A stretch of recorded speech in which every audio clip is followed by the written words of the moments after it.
Hey there guys, and welcome back to another Survive the Nights video. Today I'll be answering a few questions that were left in the comments by just some random users who've stumbled across my channel. Anyway, question one is from Gibbous Heavy, or Unusual Gibbous Heavy I should say, and they're asking what kind of weaponry we'll be seeing in the game. They weren't very specific about when, but I'm going to just go ahead and say in general.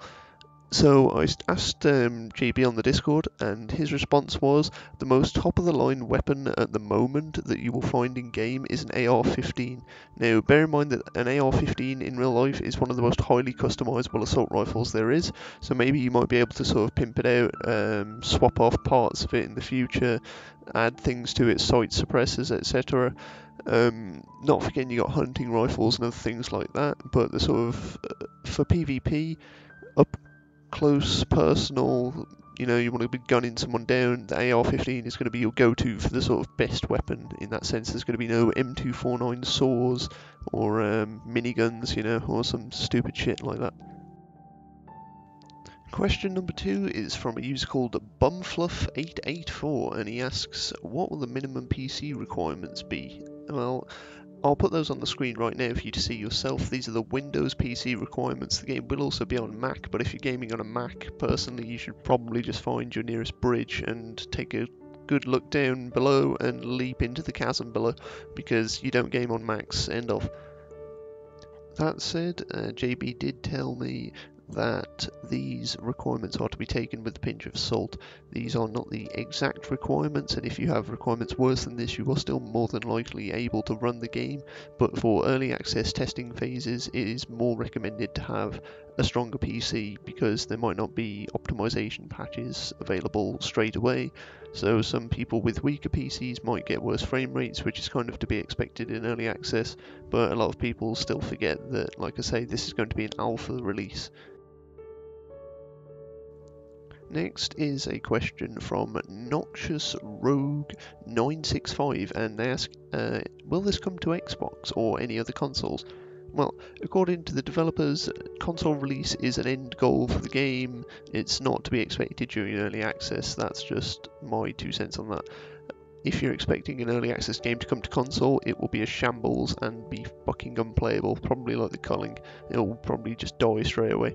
So it will be something to look for in the future, maybe 1 or 2 years. I'd probably be looking at the sort of 2 years side of that, because games like this that have been from scratch, you should probably not expect some sort of snappy console release. It's not being developed by a AAA studio like, I don't know, Activision or whichever fucking scammers are creating the Call of Duty series at the moment.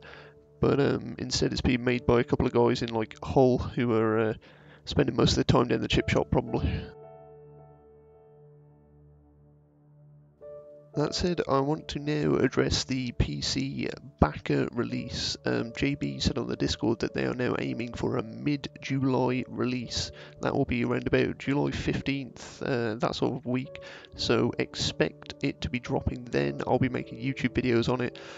If my PC can obviously handle it. If not, then you'll just see me being very upset on Twitter and being quite angry, but I'll try and do my very best to make as much content as possible surrounding this game. But obviously I do have some other stuff that I need to deal with IRL, so I will try my best. Don't hold me to it, but I'll try and get up like a couple videos in a week, maybe some Mythbuster videos, things like that. I'll still be answering questions, probably with gameplay this time rather than my own theory crafting. So I'll try to be accurate and as active as possible. If you're not following my Twitter already, you should be, because I'll be posting updates on there, like when videos are coming, if there's going to be any delays like there has been for the past week, which I do apologise for. I have had some stuff I've had to deal with, which kind of sucks, but I genuinely think that might wrap up this episode. It's been quite a short episode, but I've answered the questions I wanted to answer. Be sure to leave any further questions in the comments below. I'll either answer them on the spot, or I will answer them in the next video, depending on whether I know them at the time. I think that brings me to the end of this video, so if you've found this video helpful, feel free to leave a like below. If you found it shit, then feel free to comment that it was shit. if you do subscribe, be sure to hit the bell next to the subscribe button so you can see when the next sort of update video comes out. I believe there's going to be a release from the devs before the next video I make will come out, so I'll definitely make a video surrounding that. I also have a Twitch channel for anyone interested. If you want to ask me questions, you'll get a pop-up at the bottom left when you're watching my videos saying that I'm live on Twitch, and you can come over and just ask me something there rather than commenting and waiting, and I don't mind doing that. But apart from that, that's the end of this video, so I'll see you guys in the next video, which should be in a couple of days, maybe 3 to 4 days. Look for it sort of around the weekend, probably Sunday. Anyway, thanks for watching guys, and I will see you in the next one.